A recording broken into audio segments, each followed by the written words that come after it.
আমার মতো যারা পিঠা বানানোটা ঝামেলার মনে করেন তাদের জন্য আজকে খুব সহজ একটা পিঠার রেসিপি নিয়ে হাজির হয়েছি, যেটা বানাতে সময় কম লাগে, উপকরণ কম লাগে, আর এটা খেতে কি যে মজা সেটা বলে বোঝানোর মতো না। তাহলে চলুন কথা না বাড়িয়ে শিখে নেওয়া যাক আজকের এই মজাদার রোল ভাপা পুলি পিঠার রেসিপি। পিঠার জন্য প্রথমে একটা ডো তৈরি করে নিব, আর সেই জন্য একটি প্যানে নিয়ে নিয়েছি 1.5 কাপ পরিমাণ পানি। তারপর এর মধ্যে দিয়ে দিলাম 1/3 চা চামচ লবণ এবং 1 চা চামচ সয়াবিন তেল। আর এখন এই সবগুলো উপকরণকে ভালোভাবে নেড়েচেড়ে মিশিয়ে নিব আর অপেক্ষা করব পানিটাতে বলক আসা পর্যন্ত। পানিটাতে বলক চলে আসলে এখন আমি এর মধ্যে দিয়ে দিব 1 কাপ পরিমাণ শুকনো চালের গুঁড়া। আর তারপর একটি ঢাকনা দিয়ে ঢেকে একদম লো হিটে এই চালের গুঁড়াটাকে কুক করতে হবে অ্যাটলিস্ট 5 মিনিটের জন্য। 5 মিনিট পরে আমি এখন এই চালের গুঁড়িটাকে পানির সাথে খুব ভালোভাবে নেড়েচেড়ে মিশিয়ে নিব। খেয়াল রাখতে হবে যেন কোনো দলা পেকে না থাকে। আর এমন অবস্থায় চুলার আগুনটা বন্ধ করে দিয়ে আমি এই ডোটাকে চুলা থেকে নামিয়ে নিব। ডোটা হালকা গরম থাকা অবস্থায় আমি এখন ডোটাকে হাত দিয়ে খুব ভালোভাবে মথে একটা সফট ডো তৈরি করে নিব।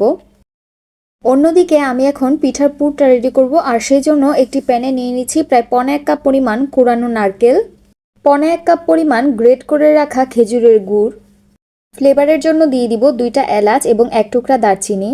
এখন মিডিয়াম হিটে অনবরত নেড়ে চেড়ে এগুলোকে কুক করে নিতে হবে যতক্ষণ না পর্যন্ত এটার যে এক্সট্রা পানিটা সেটা শুকিয়ে যাচ্ছে। অনবরত নাড়তে নাড়তে একটা সময় যখন দেখবেন পুরের পানিটা শুকিয়ে গেছে আর পুরটা এরকম ঝরঝরে হয়ে গেছে, তখনই কিন্তু চুলার আগুনটা বন্ধ করে দিতে হবে। তবে পুরটা যখন কুক করা হয়ে যাবে তখন আমি এইভাবে এই পুরের থেকে এলাচ এবং দারচিনিগুলোকে তুলে ফেলে দিব। অন্যদিকে একটু আগে তৈরি করা ডো থেকে 2টা রুটি বেলে নিব। দেখুন আমি রুটিটা কতটা মোটা করে বেলে নিয়েছি। এখন আমি রুটিটাকে ছুরি দিয়ে চারদিক থেকে লম্বালম্বি করে কেটে নিব, আর এতে পুলি পিঠাটা দেখতে সুন্দর হবে। তারপর আমি পিঠাটার মধ্যে একটু আগে তৈরি করে রাখা পুরটা পুরোটা পিঠার মধ্যে এভাবে ছড়িয়ে দিব। পুরটাকে ভালোভাবে ছড়িয়ে নেওয়ার পরে এখন একদিক থেকে এইভাবে হাত দিয়ে এই পিঠাটাকে বটে নিতে হবে, এরকম গোল করে রোলের মতো করে। এই যে দেখুন আমি কাজটা কিভাবে করছি। আর এভাবে হাত দিয়ে বটে নিলে এই যে দেখুন পিঠাটার কিন্তু শেপ করে নেওয়া হয়ে গেছে।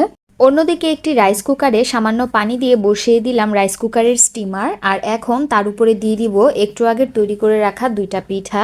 আর এখন ঢাকনা দিয়ে ঢেকে এই পিঠাগুলোকে স্টিম করে নিতে হবে অ্যাটলিস্ট 15 মিনিটের জন্য।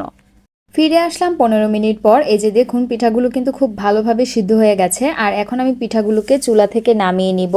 পিঠাগুলো ঠান্ডা হয়ে যাওয়ার পরে পিঠাগুলোকে আমি কেটে নিয়েছি। এই যে দেখুন পিঠাগুলো দেখতে কতটা লোভনীয় লাগছে, আর খেতেও কিন্তু অসাধারণ হয়েছে।